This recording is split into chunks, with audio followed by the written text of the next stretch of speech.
स्वतंत्रता दिवस की हार्दिक शुभकामनाएं।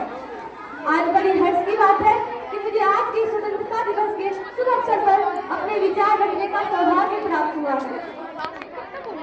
मैं नहीं मानती कि राष्ट्रगान की बाबत में सिर्फ खड़े होकर गाना या वंदे मातरम भारत माता की जोड़ों से नारा लगाना ही देशभक्ति है, क्योंकि महोदय यह वह सदी है जहाँ नीति नियमों और नैतिक जैसे मूल्य के धज्जियां उड़ाते लोग मुझे नजर आते हैं। यह वह सदी है जहाँ सत्य अहिंसा सदाचार के मूल्य गौरव के भाव बेचते लोग मुझे नजर आते हैं। और महोदय यह वह सदी है जहाँ दो संगे भाई भी टमाटर बड़े मजेदार साथ जीते हुए नजर आते हैं। शांति और बड़े मुसीबत के साथ जीते हुए नजर आते हैं। और जिस देश के युवा व्हाट्सएप, फेसबुक, इंस्टाग्राम जैसे सोशल नेटवर्क के साइट पर चैटिंग और नेटिंग के मायाजाल में फंसे हुए नजर आते हैं, अरे मुझे तकलीफ तो तब होती है जब आज के नौजवान युवा जिनके सर पर जिम्मेदारी है राष्ट्र निर्माण की, देश और समाज की आशाओं को जोड़ के रखने की, वही युवा आज पबजी के में डूबा और शराब की लत में भीगा हुआ नजर आता है। तो मैं युवाओं को कहना चाहूंगी कि ये हवा में जल बढ़ने वाले फिजाएं हमारे इशारों से बदलती है, तुम क्या तस्वीर बदलोगे मेरे भारत की? शहरों में जगह मां भार की बस्ती है, एक सैनिक बनकर सेना में लड़ना ही देशभक्ति नहीं होती, आजादी की मूल्यांकन कुछ और होती है और आज कुछ और है। तब झांसी की रानी लक्ष्मीबाई से लेकर शहीद भगत सिंह तक, सुभाष चंद्र बोस से लेकर महात्मा गांधी तक इन्हें हम देशभक्त करते हैं।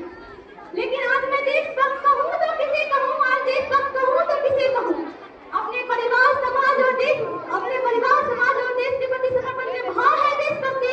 हर देशद्रोही के जीवन में आने वाला तूफान है देशभक्ति। धर्म लोकता को पछाड़कर ईमानदारी से किया गया हर काम है देशभक्ति। एक गरीब बीमार बुजुर्ग को दवाई दी जाए तो वो है देशभक्ति। एक पत्रकार पत्रकारी पूरी ईमानदारी के साथ करे तो वो है देशभक्ति। और एक शिक्षक पैसों के लिए नहीं बने, जो विद्यार्थी को आगे बढ़ाए, जो देश से पढ़ाए तो वो है देशभक्ति।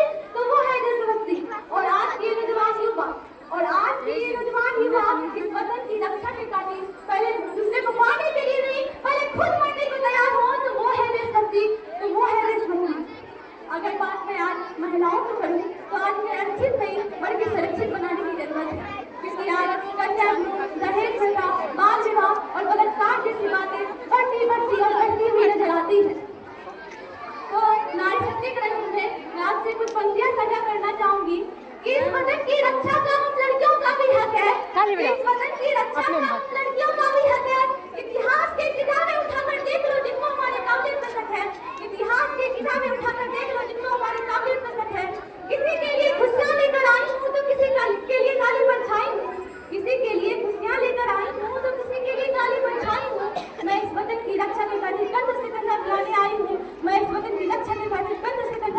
आई हूँ, अगर बात मैं आज राजनीति की करूँ तो मुझे राजनीति से कोई बड़ी नहीं है, बड़े राजनीति करने वाले राजनेताओं की राजनीति से है, बड़े राजनेताओं की राजनीति से है।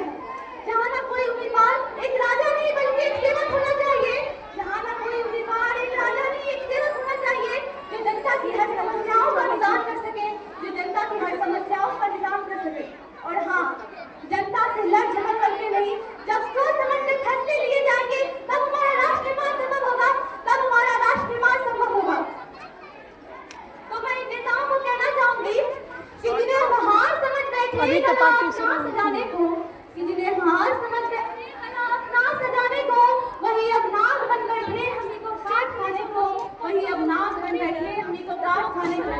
आज भ्रष्टाचार, बेरोजगारी, राजनीति और इस देश के 4 नंबर के याद कर लीजिए पूरी रविवार।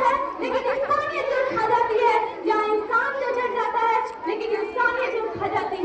और इस दर्द से हम सोने की जेल तो खरीद सकते हैं, लेकिन नींद से हम सो नहीं सकते, इसका मैं दावा करती हूँ। हमारा राष्ट्र निर्माण तब संभव होगा जब गरीब की झोपड़ी की जगह किसान का घर होगा।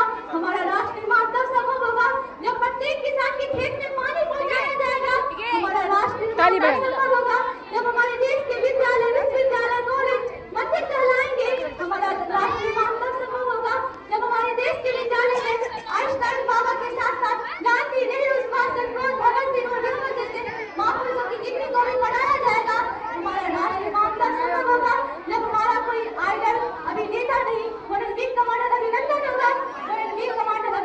बोली एक योद्धा होगा और हमारा राष्ट्र निर्माण तब संभव होगा जब परीक्षाओं के पेपर लीक नहीं होंगे, युवाओं के भविष्य के साथ कोई खिलवाड़ नहीं किया जाएगा, जब परीक्षाओं के पेपर लीक नहीं होंगे और युवाओं के भविष्य के साथ कोई खिलवाड़ नहीं किया